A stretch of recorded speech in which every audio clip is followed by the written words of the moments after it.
पता है, एक न्यू थ्योरी है जो ये प्रूव करती है कि यूनिवर्स में डार्क एनर्जी है ही नहीं।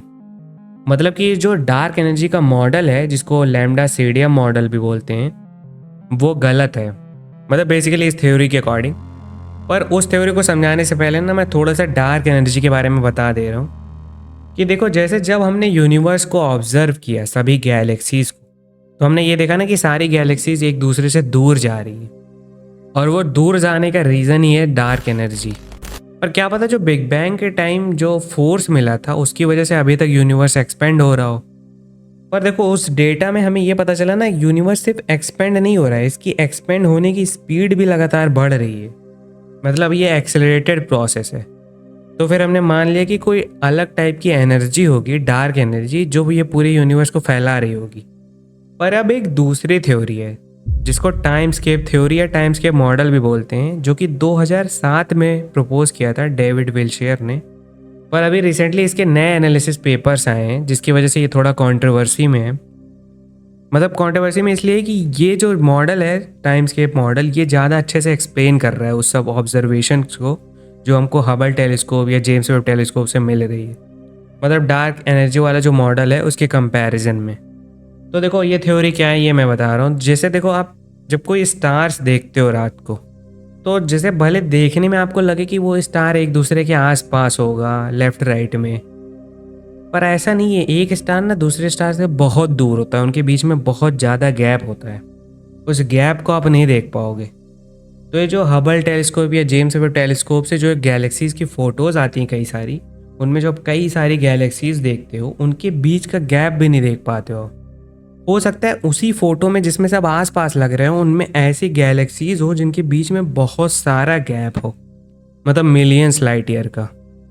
और हो सकता है ऐसी भी जगह हो जहाँ गैलेक्सीज पास पास हो, मतलब इकट्ठा हो, क्लस्टर बनाई हो। मतलब जिस तरह हमको दिख रहा है ना फोटो में, उस तरह यूनिवर्स नहीं है। यूनिवर्स में कई सारे गैप हैं जहाँ पे कुछ है ही नहीं। मतलब ग्रेविटी भी नहीं है, ग्रेविटी भी बहुत कम है उस जगह पे।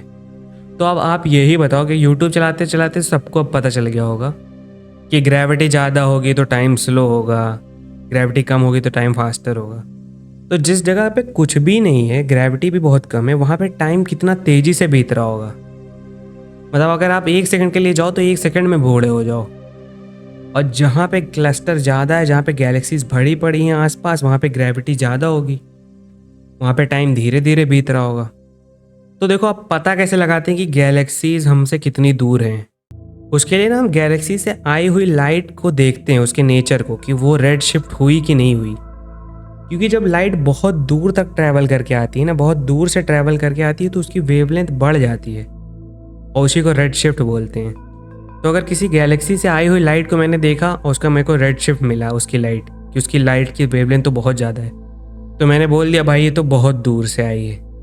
पर क्या पता जिस स्पेस से वो आई हो, उस स्पेस में टाइम ज़्यादा तेज़ी से बीत रहा हो और उसकी वजह से उस लाइट की वेवलेंथ बढ़ गई हो और हमको रेड शिफ्ट की तरह दिख रही हो।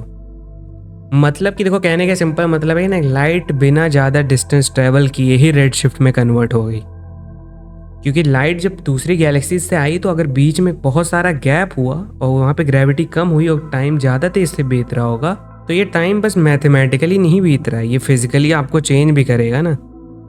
तो ये लाइट के नेचर को भी तो बदलेगा, जिसका वेवलेंथ कम है उसको बढ़ाएगा भी तो उसी कम टाइम में। तो इस मॉडल के अकॉर्डिंग ना, लाइट जो हमारे पास आ रही है उससे ये प्रूफ होता है कि यूनिवर्स उतना तेज़ी से नहीं फैल रहा है जितना हमको पता चल रहा है, वो डार्क एनर्जी वाले मॉडल से, जिसको लैम्डा सीडियम बोलते हैं। अब सही है कि नहीं ये मेरे को नहीं पता, क्योंकि देखो जो ज़्यादातर लोग होते हैं ना, जो डार्क एनर्जी जैसे है, तो उस पर क्यों बिलीव करते हैं? क्योंकि इसके आगे डार्क लगा है बस। क्योंकि जैसे ना डार्क और ये मिस्टेरियस, और जैसे आजकल क्वांटम चल रहा है कि कुछ चीज़ के आगे बस क्वांटम लगा दो। जैसे क्वांटम, अगर मैं आपसे बोलूँ क्वांटम यूट्यूब आने वाला है, तो आप कहीं ना कहीं मान लोगे कि हाँ ऐसा हो सकता है। क्योंकि ऐसे वर्ड्स को ना हमारा दिमाग फेवर करता है कि हम इस पर बिलीव करें बिना कुछ लॉजिक लगाए। तो बहुत लोग डार्क एनर्जी को उस बेसिस पे सही मानते हैं। वो ये सब नहीं देखते कि डार्क एनर्जी में डिस्टेंस कैसे कैलकुलेट हुई, कि दूसरे गैलेक्सीज में जब सुपरनोवा होता है तो उससे जो लाइट आती है उसको हम स्टडी करते हैं कि रेड शिफ्ट हुआ कि नहीं। तो अगर कोई ये सब नहीं सोचेगा ना, तो वो सही क्वेश्चन नहीं पूछ पाएगा, वो बस यही सब पूछेगा कि कहीं ऐसा तो नहीं कि डार्क एनर्जी और आत्मा सेम ही चीज़ की बनी हो, मतलब आत्मा भी डार्क एनर्जी की बनी हो, या डार्क एनर्जी से ही दूसरा डायमेंशन बना है। मतलब वो लोग ऐसे ऐसे क्वेश्चन पूछने लगते हैं। और फिर वो रिलीजन वाले आ जाएंगे और वो ये बोलेंगे कि मेरे बुक में 1 करोड़ साल पहले ही ये बताया गया था।